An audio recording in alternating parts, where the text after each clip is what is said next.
From the previous video we have the mesh ready as well as the mountain and valley folds. Now there is a pre-made custom component which accepts the mesh, valley and mountain folds as well as a folding parameter and gives the goals to a kangaroo solver that will solve for the simulation.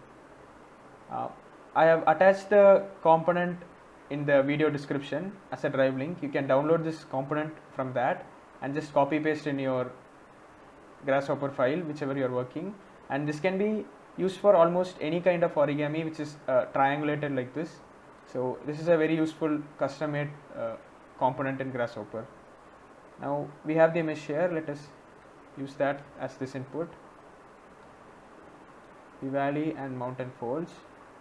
And for the folding parameter, it is a value from 0 to 1, where 0 means completely flat while 1 means the maximum folding possible. So let us initialize a number slider for that. By default it will be just a binary 0 1. You can change it to real numbers in this setting. So we have got a slider varying from 0 to 1. We'll use this for the folding. Now goals, there are a lot of goals as output from this custom made component, and these can be given to the solver. So in previous video we have seen about what is a kangaroo solver and how it uses the goals to simultaneously solve iterations and simulate the origami folding. Now we'll see how that is possible for this origami. So I'm giving the goal objects to this and using a button for reset. So let's switch off the preview for all these components.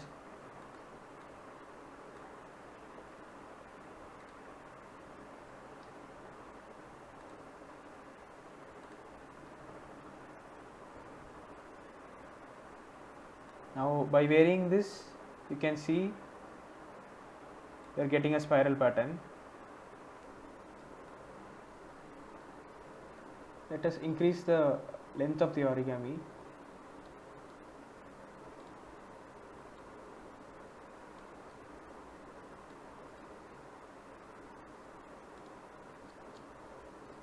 So here you can see the it's a very long origami, and constructing this from scratch using the line and point components from the scratch would have been really difficult. So this is the major advantage of using the series components to make patterns, custom patterns. Now as you can see, by folding we get the spiral pattern.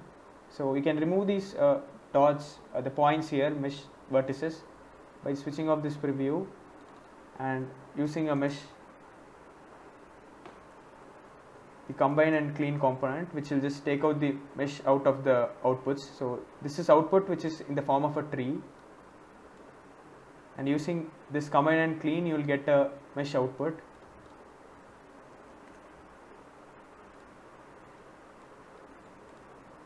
So to visualize the edges you can use the mesh edge component.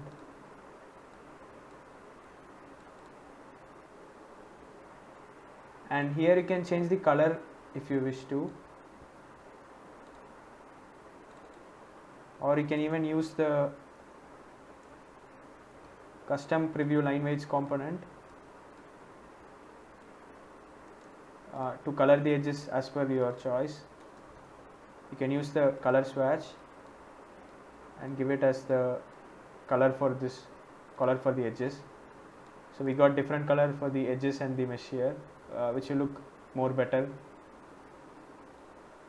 And yeah, that's it. We have created a spiral pattern from scratch.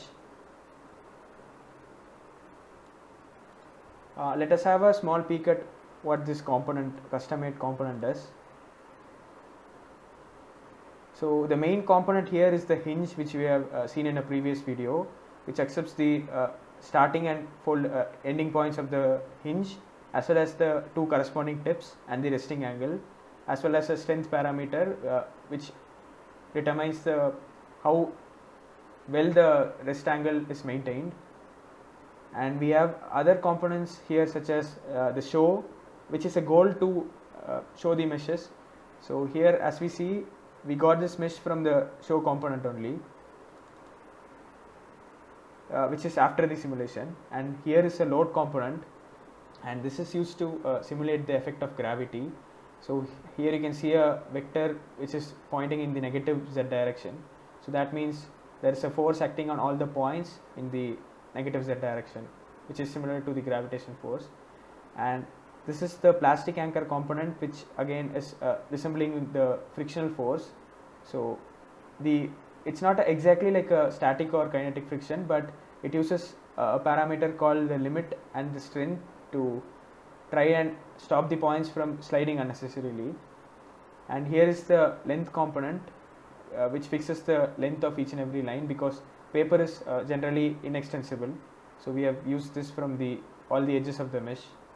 And this here just gets the required hinge goals obtained from these two components here. One corresponds to the mountain and the other corresponds to the valley folds, and the repetitions are removed here and the suitable hinge folds are given here. So in total we have all these goals together, which are solved simultaneously. And we also have this floor component, which maintains the mesh doesn't go below the xy plane, which is actually like a real floor. Whatever force you apply, it applies a normal force back on the mesh. So that is how this component works, and this is a generalized component that can be used for any kind of triangulated origami. So that's all. I think we have seen how to create a triangle spiral mesh from scratch using the pattern series component, and using the same method you can create whatever patterns you like using the series components and the line mesh components that we have seen here. So this is just a starting point of to get to know how to use grasshopper meshes to make origami simulations. I hope you would have learned something from this. Thank you.